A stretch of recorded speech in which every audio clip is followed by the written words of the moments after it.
Andy Wallace. I work for the Environment Agency and I'm their project lead for the Salisbury River Park project.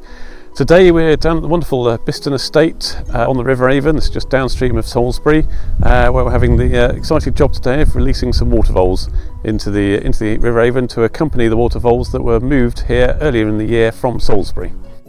So as part of the Salisbury River Park project, which amongst other things is going to be creating wonderful habitat for water voles in the centre of Salisbury, there are water voles that would have been in that area, and to make sure we didn't cause any problems to them during the construction work, we have to move them away from the area. So we had to trap and translocate some of the voles and move them to some better habitat.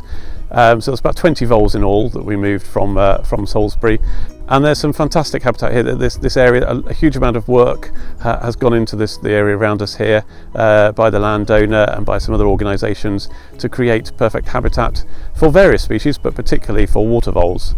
So the 20 water voles that we got from that moved here from Salisbury, on their own they wouldn't create a viable population, so we have to bring some additional voles in. So today we're introducing another 50 voles that have been bred in captivity but will be released in this area, and we don't release them in exactly the same area as the 20 voles. They're quite territorial, but release them just nearby and they will gradually intermingle and create one larger population.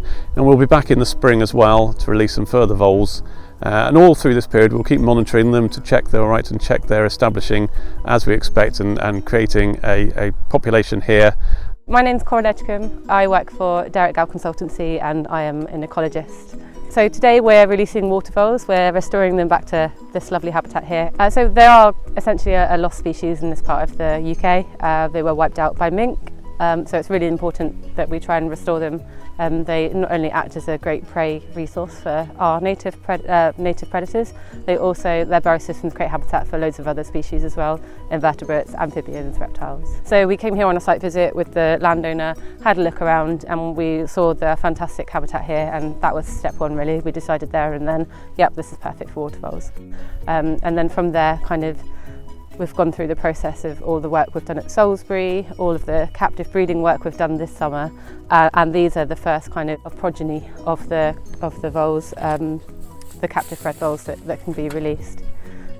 So what we've been doing today is kind of taking them from their transport boxes, putting them into the soft release pens, and the soft release pens will then sit by the river for 5 days, just give the voles some time to acclimatise. And then we will modify the pens to fit what we call a baffle board, just allows the voles to come and go for a bit, and then we finally take the pens away and that's it, they're free.